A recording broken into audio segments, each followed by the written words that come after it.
I used to think that carpal tunnel syndrome diagnosis was so boring because it was so easy and it wasn't my favorite. But then I started to not get great results.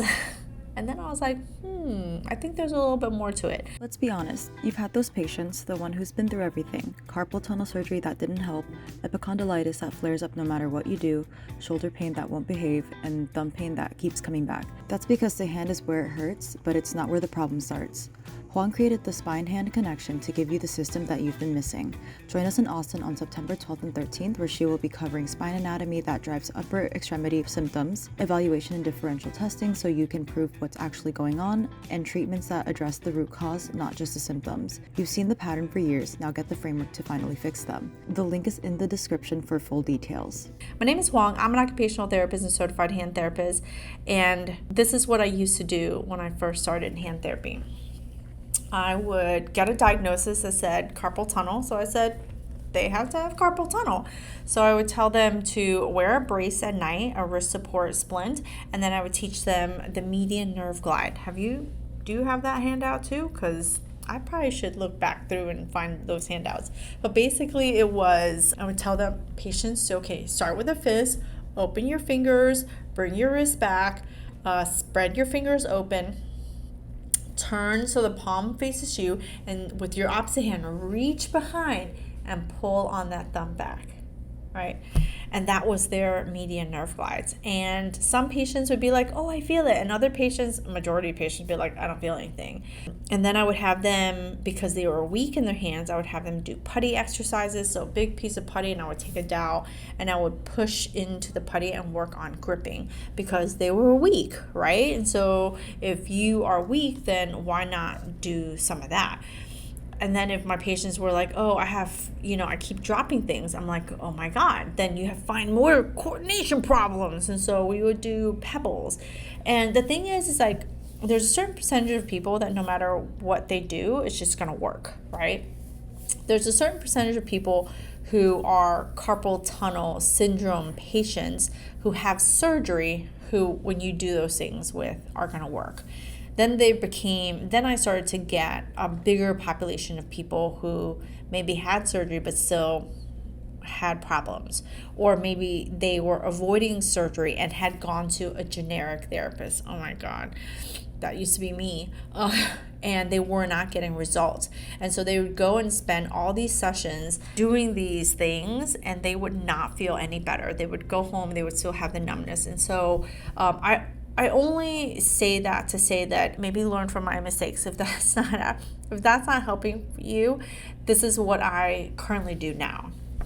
So when I get someone who comes and tells me they have carpal tunnel, or I get a prescription that says they have carpal tunnel, I double check that. So I do the Phalen's test, right? One of the things that I do is I check all of their nerves, right? Let me check all your nerves, because carpal tunnel very specifically is night pain, numbness and tingling. Like, it can be all the time when it's at its worst. You can look for atrophy in the hand and stuff like that, but some of those symptoms that they have should be at night. And by the time some people see you, it's been chronic. So there might be other underlying issues. And so I like to just check all of them. So I check do a Phalen's check. So I usually just kind of have them relax their arms, bring their wrists into flexion, 60-second hold, look for a change. I will test. And now the median nerve likes to sit very closely to the ulnar nerve. So I like to just check that, double check there's no irritation there. And then I will check for shoulder range of motion. Right. So I tell my patients, hey, all the nerves that come down to your hands start out from your neck, down your shoulder, down your elbow, down your wrist, and into the hand. So I check their shoulder range of motion, and majority of the time they have good range of motion. So what you're looking for are little nuances and differences. You're looking for, do they have tightness? Don't look for pain, because they won't have pain.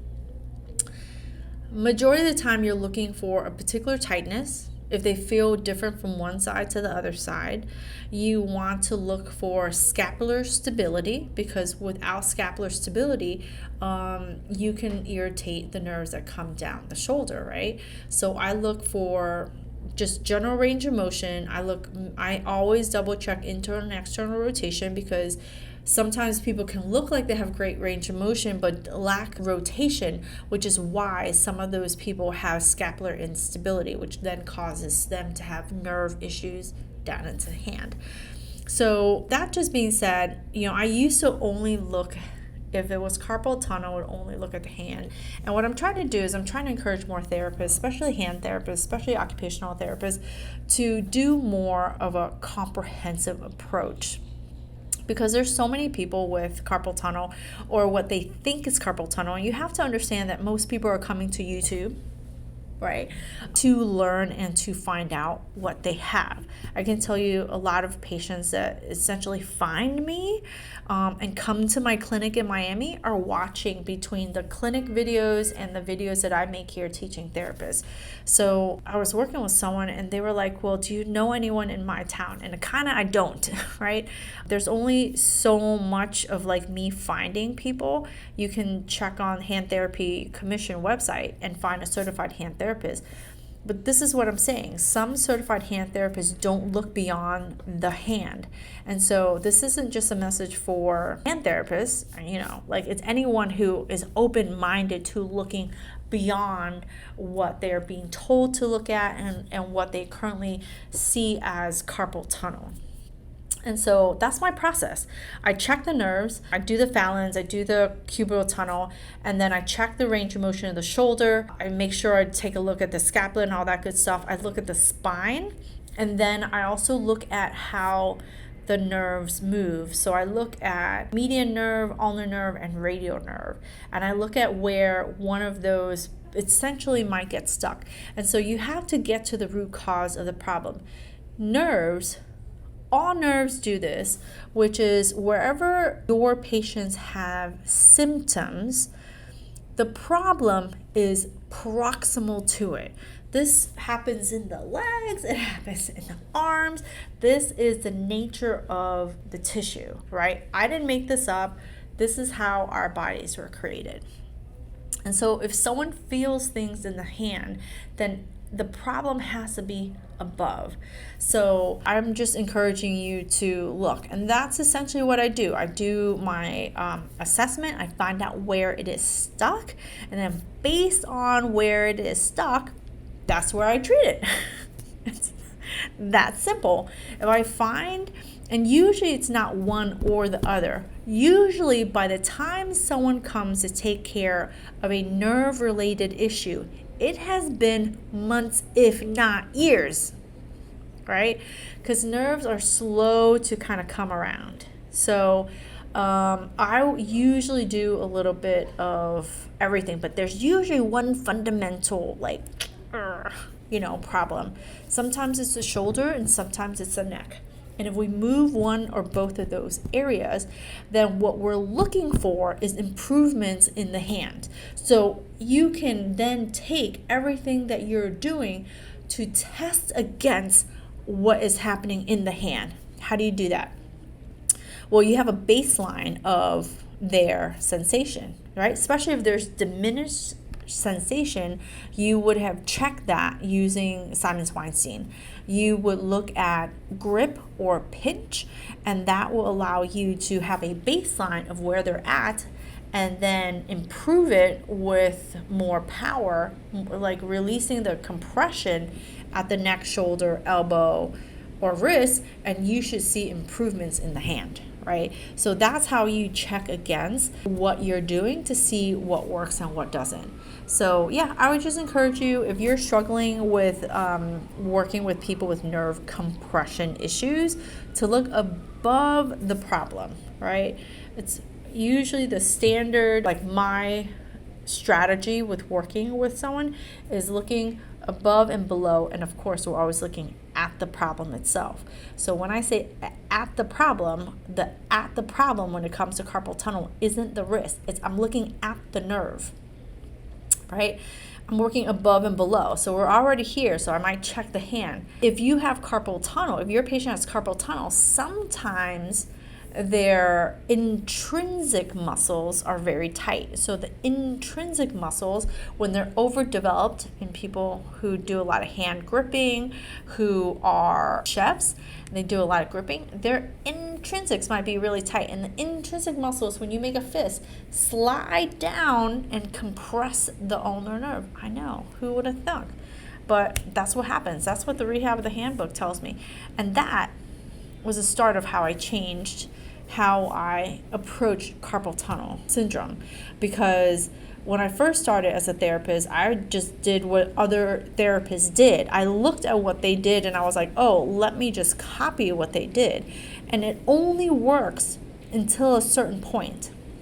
I got the job, started working, was doing willy-nilly. Some patients got better, some patients didn't. And then as I was studying in the Rehab of the Hand, back in the day, it was the yellow books, the edition. We're now on the 7th edition, people. If you're studying for STHCs, we're on the 7th edition. Study off of those books.